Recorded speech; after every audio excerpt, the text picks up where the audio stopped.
Hi guys, this is Ranjit and let's do the tech Q&A session for September. It's middle of September, so I have actually taken a bunch of questions that you guys posted on Twitter. So let me answer that, and this can be a little bit long, so take a cup of coffee or tea. And so let's get on with. And I've taken a variety of questions, guys. So let's answer them. And the first question I got is from Nishant. He says, "Hey Ranjit, always love your content and frank opinion." Thank you, Nishant.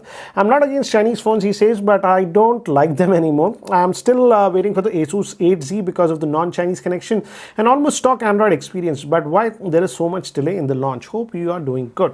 Yes, Nishant, there is this delay with the Asus 8Z, and I checked with the Asus India, and I asked them, "Are you guys launching this device in India or not?"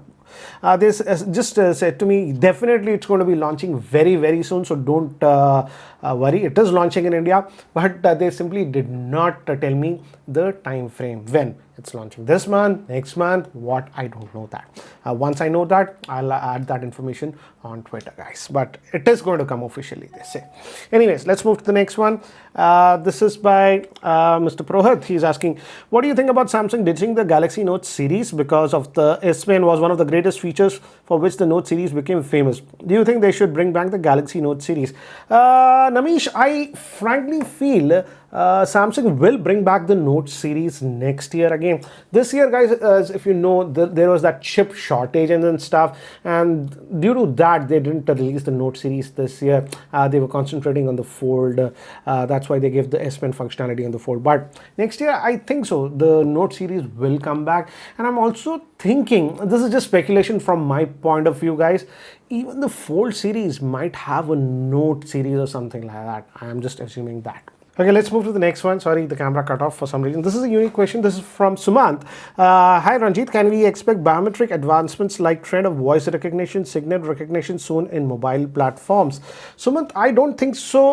We will see voice recognition and signature as means to authenticate your mobile phone, because they're simply not as secure as what we have right now. Right now, we have these fingerprint scanners, in-display fingerprint scanners, sign-mounted fingerprint scanners. These are very, very secure. Even we have face unlocking, which actually some of them actually map the depth and stuff, so that is way, way more secure. So this voice recognition, voice for authentication and signature will simply not come on mobiles, because these are not as secure as what stuff we have, and this is actually way more convenient. As you can see, just works perfectly. So why break a thing that works perfectly? It's going in the reverse direction of innovation, just doing the stuff for the heck of it. For example, I would say, in fact, if they can bring back iris detection, for example, some of the older Samsung phones, about 2-3 years old, they had actually iris detection. This is actually supposed to be very, very strong authentication. But the problem with that was it was actually slow. It used to take 2 or 3 seconds, and people just don't have that much patience. So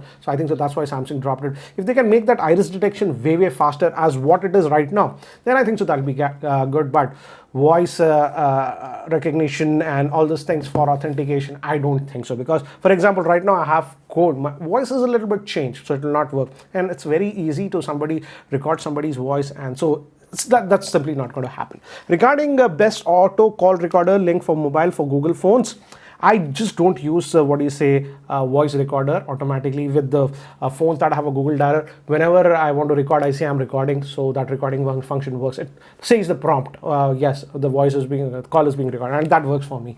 So I don't know, I haven't used any call recorder, and I think so that's a privacy thing. I generally don't like to snoop on people.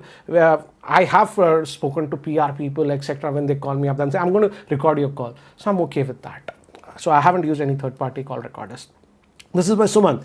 "Best budget to Wi-Fi range extender, any suggestion?" Sumant, the problem with Wi-Fi extenders is that they reduce your bandwidth a lot. For example, let's say your bandwidth is like 200 megabit. If you use a Wi-Fi repeater, it'll half set 200 mega. Theoretically, in real world, it is way. So I generally do not like Wi-Fi extenders.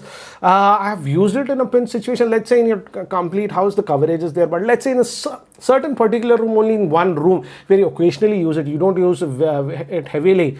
In those situations, you can use a Wi-Fi extender, it will work, but I try to avoid Wi-Fi extenders like anything. If you can pull a cable, I would say Ethernet cable and user access point will be much better, because Wi-Fi extenders generally degrade the Wi-Fi performance of your entire network. I hate it. That way the mesh routers are much better if range is an issue. But on a budget Wi-Fi range router, I had decent luck with TP-Link's one.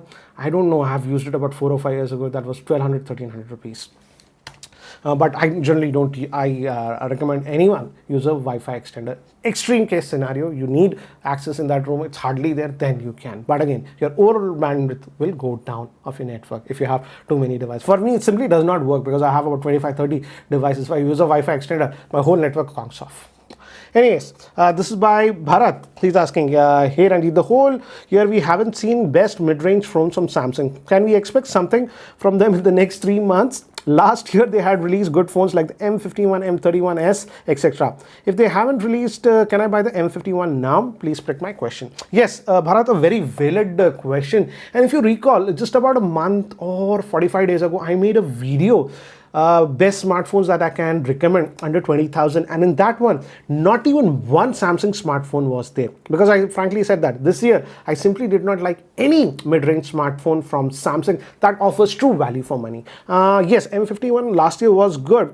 I've heard hearing rumors that the M52 will be coming out very soon in India, but the way the pricing of Samsung mid-range phones is there this year, I don't think so the pricing will be very aggressive, guys, because even with very mediocre specs these days, they are charging about 20,000, whereas those phones should have been priced of 15,000-16,000. That's the current state of Samsung in the mid-range smartphone market. So yes, the M52 is supposed to come out soon. I don't know when, but it is supposed to come out very soon.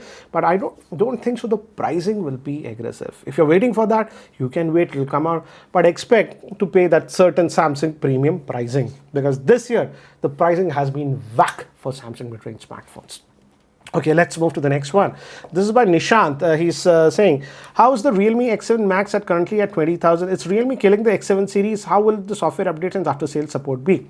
Yes, now the pricing of the X7 Max is very good. I think so. I reviewed it when it was priced at around 25,000. So at that price point, I said it's a decent good phone. So definitely now at about 20,000, it's a very good deal, I would say. Only thing is, yes, regarding this software update situation, it's just not Realme, guys. This is a scenario for almost every mid-range smartphone out there these days. Don't expect a lot of OTA updates. I say you should be happy if you're getting a OTA update, what is this, Android security once every 3 or 4 months. But again, be very careful when you apply these updates, because this is the trend that I'm seeing this year. With OTA updates, these OEMs are crippling the device, because this cannot be done. I've seen so many devices after a year of OTA update suddenly the device becomes so bad or has problems with camera or something else. So this is a stupid thing that many of the OEMs are doing. So yes, don't expect miracles in the OTA updates, and I will not apply a OTA update. I personally will not apply a OTA update on a mid-range smartphone and wait for about 2-3 weeks to see what it is doing. The situation is that bad, and it's not just Realme or one brand. This I'm seeing across a lot of brands. Okay, let's move to the next question, and this is by Aur Batao. He's saying, after the introduction of YouTube Premium, people receiving less ads now, is it impacting YouTube revenue? Please take this question.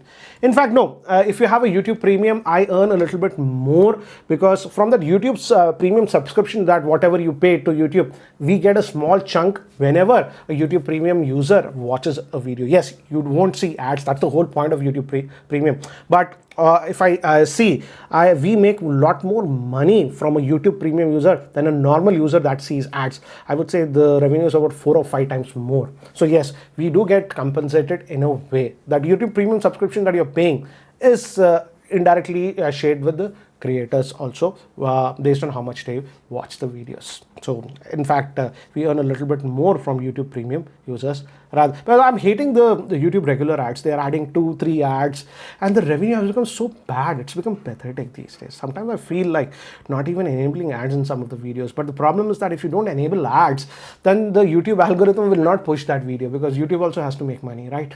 Yeah, that's the sad situation. Okay, this is by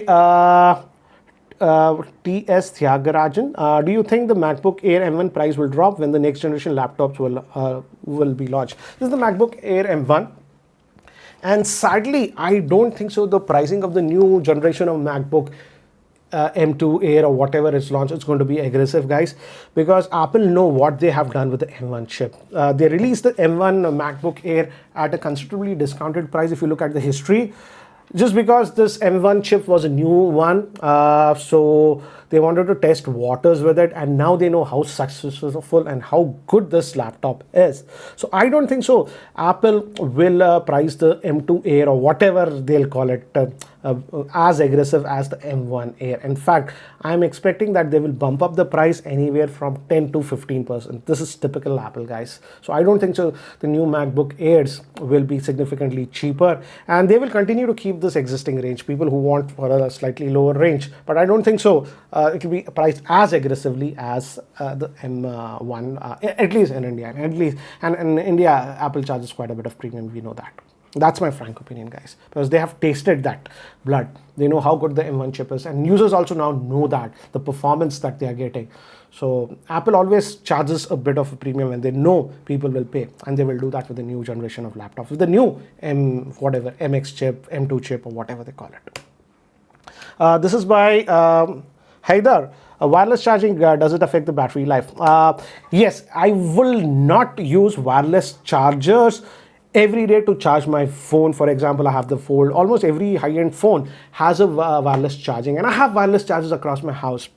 But for regular charging, I use the wired option. I just use the wireless chargers in a pinch. For example, when I'm in the car or something, I'm driving down 30 minutes, the charge is a little bit, then I use it. But do not use the wireless charging for regular charging, because if you notice, if you put your device on wireless charger, just pick it up and touch it, how hot it becomes. And simple thing for batteries is heat is the biggest enemy of the batteries. So personally, don't rely on wireless charger for regular charging. Yes, in a pinch, once here for top up or something, you're driving in a car, something, you can use it. Anyways, let's move to the next one. This is by Mr. Sankal. He's saying, India needs to bring the right to repair for all electronic goods.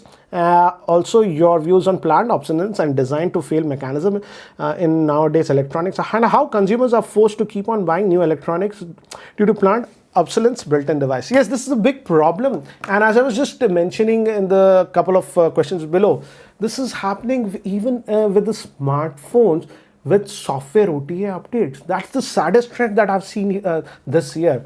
If you notice, many of the smartphones, after getting the software OTA updates, the devices are getting crippled. They're getting either slow battery charging issues, cameras getting degraded, or cameras having problem. So this is nothing but induced, degradation of the performance. And sadly, in India, we don't have very strict rules to cater to this. This has happened not just with one brand, it has happened with multiple brands this year, and this is especially happening for a lot of mid-range smartphones. That is the reason I'm telling, when you get a software update on a mid-range smartphone, don't just jump and apply it, man. You don't know what the heck these guys are doing. And we have caught so many companies when I say, oh, they take excuses and after 4 or 5 months they fix.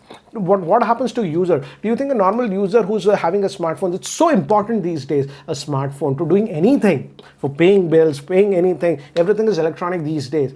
Do you think a user will wait for 3 or 4 months? Oh, okay, now we have fixed it after some time. No. And this is a sad trend, and they are forcing users to upgrade, and they generally do this on smartphones after a year and a half, because at that time frame people have already used that phone. So if you have problems, you will upgrade. But this is a shitty trend that is happening even on smartphones. It happens with other stuff also, but happening a lot with smartphones with OTA updates, guys. This is the saddest, shittiest trend that I've seen this year in the smartphone industry, especially in India, with OTA updates.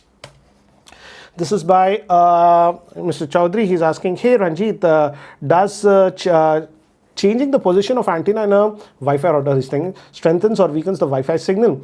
Have searched a lot about it. Everybody saying different things. Really confused. Yes, it changes slightly, guys, but I don't think so it impacts by huge margin. Like, let's say you're getting 30-40% improvement, you get a marginal improvement, a little bit, 10% of. But again, guys, I have used so many Wi-Fi routers. If you know me, I have very high-end routers costing 30,000, 35,000 also, and have mid-range routers also, etc. And yes, decent router with multiple antennas generally performs a little bit better than a normal one. But let's say in a particular room, let's say your whole house it's coming, but in a particular room, you're simply not getting that good Wi-Fi range. Even if you change the antennas too much here and there, that's not going to make a difference. Because guys, even very high-end routers costing a regular router you can get for 2,000-3,000 rupees there. But even a very expensive router, because I've used them, even a 30,000 Wi-Fi router cannot simply cover a big house. For that, you need multiple routers like a mesh network, or you need a wired hall. For example, in my office, we made sure that every room actually has an Ethernet cable so that we can easily expand the Wi-Fi network by adding access points. So wired is the best route, adding access points. But again, guys, this is a very misnomer trend, and people will hate me for revealing the secret. People think like if they have an average Wi-Fi router 3,000-4,000 rupees and they're not getting, they have a particularly big house, a small house generally it will cover, a particularly big house or a two-story house, they think, okay, if we invest in that 25,000, 30,000 router, it will give me complete coverage to the entire house. That is not the case. Yes, it will improve a little bit, 20-25%, but don't expect 50%, 70% improvement even in very high-end routers. If your house is simply too big, or if it's a multi-storied with very thick walls, concrete walls and stuff, you might have to put mesh routers, or have an Ethernet cable in the other floor. Thereby you can put an access point. This is my frank opinion. After spending lakhs and lakhs of gear worth of Wi-Fi, guys, this is a simple thing. Wired backhaul, if you have with access point, that's the cheapest and the best way to get stuff. And if you can't do that, I understand everybody can't do that, then mesh router is the better option. Okay, let's move to the next one. This is by Jatin. Samsung had told it's going to disable ads. So will it be applicable to the mid-range smartphones? I have the M21. So will I be getting that? Because we recently got an update adding Samsung Pay Mini. Jatin, Samsung has told that yes, they will be disabling ads and stuff, but they haven't specified on which devices. I think so. That is only applicable for flagship devices and maybe just A series devices. I don't think so that is as of now applicable to M series, because Samsung hasn't mentioned anything about it. And in M series, they are able to lower the cost of the device because they are subsidizing it with a lot of junkware that is installed and the ads that they push out. So I'm not sure about the M series, but yeah, no ads and stuff will be there on the flagships. And I think so at least some of the premium A series devices. This is by Abhishek. How practical are folding phones? Are the folding phones the future of smartphone industry? As a tech creator, do you have any updates on the Pixel 5a 5G or 4a 5G launch? Okay, let me talk first about the Pixel 5a or even the Pixel 6. I don't think so it's going to be launching in India, guys. So don't keep your hopes high. The simple fact is that Google doesn't have a manufacturing plant in India. So they have to import these devices. And if they do that, the pricing goes whack. And that's the reason they are not launching the Pixel device. And they can't do the manufacturing because the volume of Pixel devices is very, very low. It's just a couple of 10,000, less than 30-40,000 units all over India. And because of that, they are not putting a plant to manufacture it in India. So I don't expect the Pixel smartphones to be launched in India. And how practical are the folding phones? Are the folding phones the future of the smartphone industry? I frankly feel we will see a lot more folding smartphones with various form factors like this, the Fold, etc. But we will still continue to have these regular candy bar smartphones because these work very well, guys. For 90% of the users that work. Yes, the folding phone is pretty cool for certain users. Power user, for example, the Fold, as I've told you, I posted the review last week. So you can have it in this. I like the fact that with the folding phones, you can it acts like a tripod stand. You don't have to. So for video conferencing and stuff, it's good. And particularly, I would say Fold, to summarize, yes, it's a heavy phone. This is for power users, business users who do a lot of multitasking on the go, and they would really benefit from a bigger size phone. For them, the Fold is good. But again, it has its compromises as of now, and I think so we will see a lot more foldables, and it's simply going to get more affordable by next year, I would say, but we will continue to see the regular form factor. This is not going to go out anywhere. This is simply just more practical, more rugged device. Anyways, let's move to the next one. This is by Mr. Mr. Das, he is asking, after the OnePlus UI merger with Oppo ColorOS, and now Motorola is the only company in the segment of rupees 10,000 to 20,000 with no ads and clean Android experience. Do you think they too will start using ads and bloatware within the UI? I hope not, because that's the biggest USP that differentiates Motorola from any other vendor, I would say. So if they change that, I don't know what big difference Motorola will have. And it'll be stupid if they do that. I really hope they don't do it. And I don't think so they'll do it, because they know that. That's the biggest differentiator that they have right now. Okay, let's move to the next one. This is by Mohit. Why do you not make a review of high-end iPhone models? Why iPhone's battery do better performance and compared to Android phone's battery? How do they optimize with their devices? I have reviewed quite a few iPhones. For example, I had reviewed the iPhone regular one, I had the iPhone Pro, and even the iPhone Mini. iPhone launches 5 products, man, and I have to buy these devices, and I have to be logical about it. So I can't buy all the products because if I do stupidity on this channel, I have to buy a lot of devices, guys. You guys don't know. I will have to shut off the channel, okay? Because I have to see the cost to performance, how much return I'm getting on my investment. So I have covered almost 3 iPhones with iPhone 12 when it was launched, and I think so I covered most of the spectrum in that. So that way, for example, even in Android, for example, if a vendor is launching 3 different devices, I will not cover all the 3. I'll pick 1 or 2 which makes most sense, and that's what I do with the iPhone. The new iPhone 13 will come out. We know that it's not a big difference from the iPhone 12. The shape is going to be different, same indirectly, just a little bit of modification to the camera, and maybe hopefully 120 Hz display. Finally, keeping my fingers crossed. So doesn't make a difference if I check on 1 or 2 models. It's the same thing for the entire range. You simply cannot buy everything. Sadly, Apple India does not send me review on it like it does to many other YouTubers. I don't know, for what obvious reasons. Anyways, regarding battery optimization, I would say, and how they are able to do it, even though iPhones have smaller capacity battery life. Do understand, guys, Apple makes their own chip, the A series chip, and the software is also built by them. And it's not like Android phones where one chip is being used with 100 different models. So they can optimize it to the core. And optimization is such an important one, because I've been a software developer. I've stopped it about 10 years ago, but I did software development for 15 years. And I know the importance of software optimization. Hardware, you can push the hardware, but if your software optimization is not good, you will simply not get that result. That reason, I would say Apple, that's why, though the capacity of the battery might be just 2,800 or 3,000 milliamp hour, they give way better battery life even to an Android phone compared with a 4,000 milliamp hour battery. It's just because of the very tight integration. They are building the chip, they are building the software, they have entire control over this software system. Apple is very strict what apps are let down in their app store, so they can control the whole ecosystem. It's because of that. Anyways, let's move to the next one. This is by Purana Jira. Okay, this is a very interesting question. Let me answer this. So the cost of AirPods is so expensive, right? They will work with battery. So after a certain period of time, the battery gets damaged. Will it lose its health? And are we able to use the AirPods for a long period? Let me give you my experience of the AirPods. I had purchased them now, it'll be almost 3 years if I recall. Don't know the exact month. But yeah, roughly about 3 years. And now the AirPods, though I was not using it daily, once in 2 or 3 days, so not very, very heavy usage. But now that AirPod simply does not hold the charge. If I charge it even fully, maybe it gives me a backup of 8 to 10 minutes. That's it. So the batteries degrade even in AirPods. Yes, for me it happened in around 3 years. It might happen in about 2.5 years.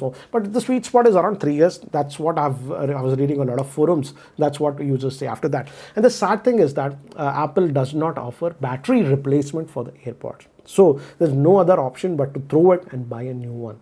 So that's how it is with Apple. And yes, the AirPods are very, very expensive that way. So don't expect that you'll buy the AirPods right now and use it for 6-7 years like that. Realistically, after 3 years, you will have to replace it. That's a fact. And guys, this brings me to a psychological point of view. People these days buy stuff which is actually pretty expensive. It's out of their comfort zone. Then also you buy that because these days you're getting EMI, loans, etc. So okay, maybe the device is like 1 lakh, okay, but you pay just 10,000 every month and you can get it, and people buy that. But the problem is that you guys don't understand these devices, these smartphones, etc., whatever, are depreciating assets. That means the value of that one goes away. And after a certain period of time, maybe 3 years, 4 years, you will have to throw it away. So are you comfortable doing that? If you are, I would say you are not comfortable buying any device if you're not okay paying the full amount of the device. If you're okay paying the full amount of the device and doesn't pinch you, then you can afford it. But let's say just because you're getting an EMI loan or whatever, no cost EMI, etc., whatever rubbish is that, just people buy stuff.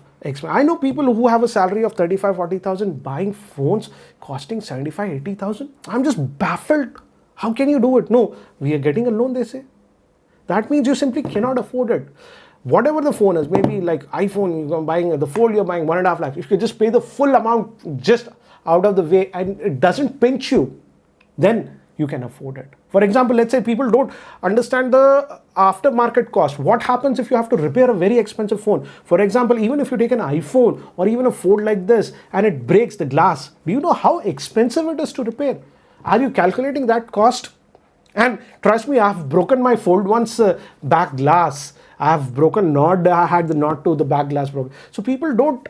Okay, you're buying a device, you're using a smartphone 1.5 years. What will happen if you break the screen or something? Very expensive phones, the screens, etc., cost 30, 35,000 to repair. So are you okay paying that cost?